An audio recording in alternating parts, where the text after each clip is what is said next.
founder at 10 for the Kids, and today I'm gonna show you how you can create those Apple Pages complex animations in plain HTML, CSS, and JavaScript. So without any delay, let's get started. Alrighty. So first of all, I'm gonna show you what the result is. So basically, over here we have a result, and when I scroll, such a smooth animation. Wow, right? Such a smooth animation. You won't get a smoother animation, right?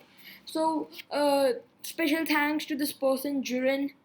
So he was the one who inspired me to make this video, and he has fully explained how all this is working. Like, I'm gonna explain this in short, so that you get a quick overview, but you can I'm gonna link this article in the description, and you can learn a lot, go a lot deeper in this. So without any delay, let's get started. So in index.html, we only have two things. We have the canvas, right? So basically we are using the canvas tag to create this animation. So we are using a canvas because it is used for creating complex animations, and then we are linking a script. In styles, nothing, it is not much. We have our HTML, and we are giving it 100 view width, right? So we are giving it 100 view width, so it should occupy the full screen height. Then we are giving the body a background color of dark black, and height 400 view width. So because of that height 400 view width, we are getting the scroll bar, right? And then for a canvas, we have a position fixed. Left is 50%, top is 50%, transform, translate, -50, -50. This is basically centering our image, right? And max height will be 100 view width. Sorry, I must have deleted that by mistake. And max width is 100 view width. Very cool stuff, right? So now let me explain how this is working, how this all is working. So basically what Apple does, it has a set of images, it has a lot of images, and basically it is using this stop motion technique to create these advanced animations. So when we are scrolling, it sees how much we have scrolled, and according to that it changes the number of images, right? So for example, I've scrolled this much, so it detects that how much I scrolled, then it changes the images according to that. So it's changing the images on the same place on the and the images size is the same. So basically we see that the change of an image, we see those change of images as an animation. So our eyes can see it as an animation, a smooth animation. You can see how smooth this is. It's so sick, right? So this is basically stop motion changing of images really quick. So now we have constant HTML, and we are basically doing document element. So we are accessing the element. Then we are accessing the canvas document.get element by ID, airport scrolling, and then we have the context, that is canvas.get context 2D. So this is the basic setup that you need to do to work with a canvas tag. So now next we are creating a function current frame, right? And in this we are accepting an index, right? So basically we have this current frame, and it basically returns that what frame image.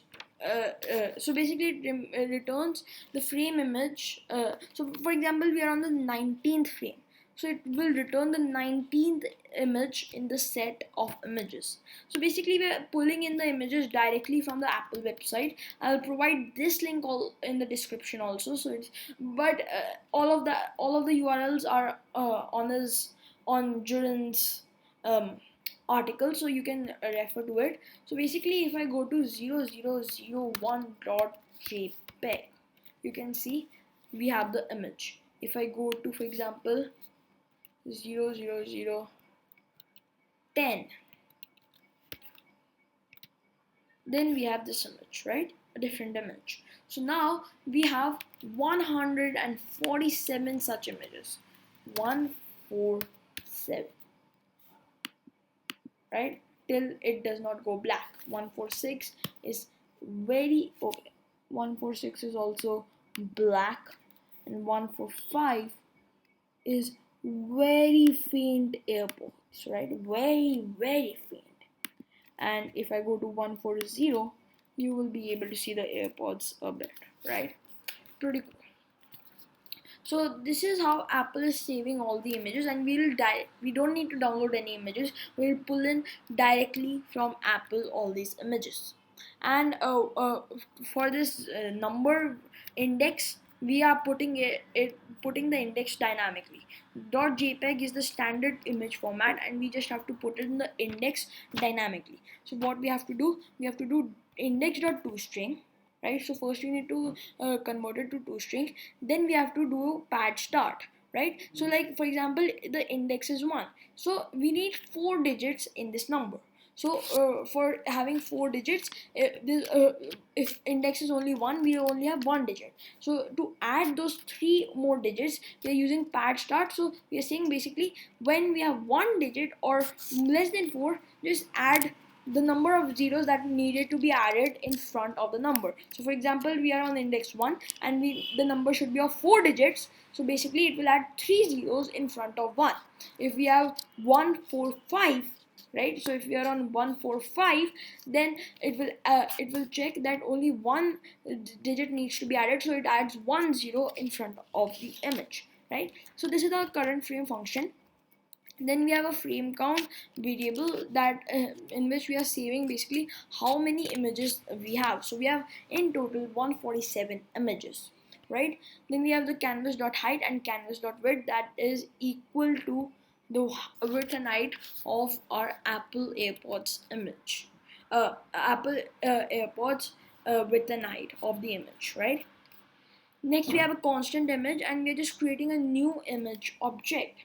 Then we have image.source, and we are basically in the start the source is current frame and the first. So we are basically displaying the first image in the start. Then on load, when the image is loaded, we'll just draw it on our canvas, and we do context.drawImage. We say what image to draw and then the coordinate. So we want to start it from 0 0 coordinate.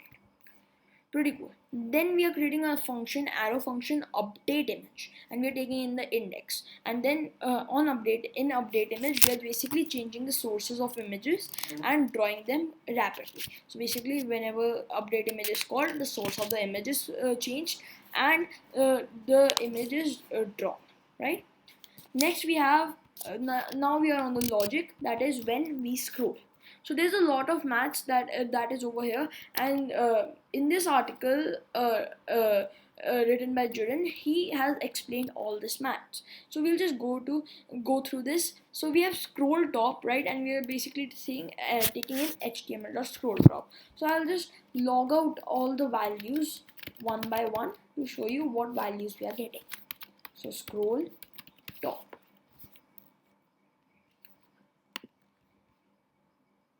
So when I scroll a bit, let's see. Okay, so we are getting 1, 3, 8, 14, 28, 29. Alright, so we are getting these values, right? So this does not make a lot of sense right now. So let's see max scroll top, right? Let's see the value of max scroll top. So I'll just copy this, Command X, and paste it over here. And we'll just do max scroll top. So let's log out max scroll top now. So we'll scroll a bit and let's see. So basically it was logging out 2300 all the time, right? So if I make this smaller a bit, so max scroll top will be different. Okay, so max scroll top will be different. So now max scroll top is 1964. So it is basically calculating the max scroll top. That what is the maximum that we can scroll. Next we have scroll fraction. So let's see what scroll fraction is, and it is basically scroll top divided by max scroll top. So let's see what scroll fraction is. Scroll fraction.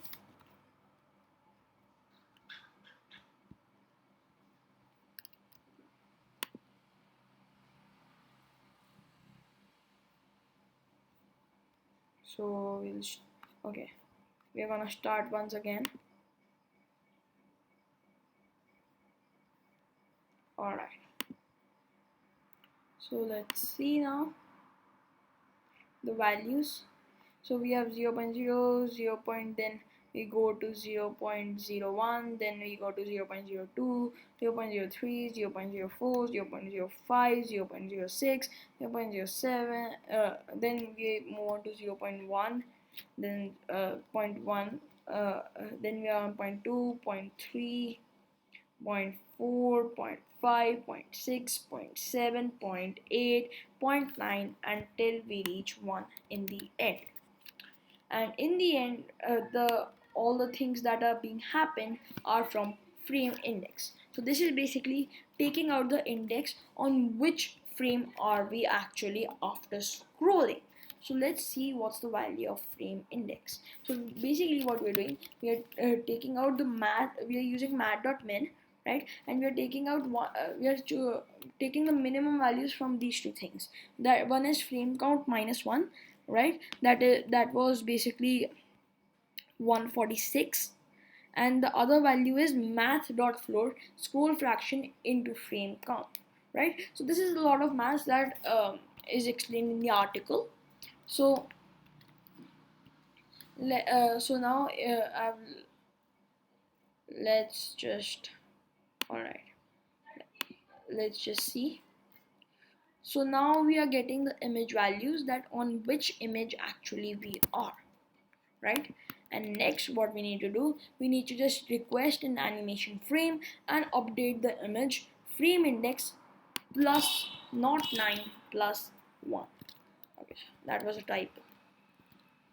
I think it's 1.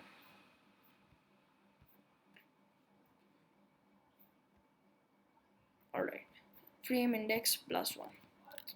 Alright, so let's see the final result. If you have been following up, you have this smooth animation. Beautiful, beautiful. You'll feel how it, like you'll feel so good after creating this animation yourself. So this was it, guys, for the video. I'll link the article in the description. Thank you, and I'll see you in the next one.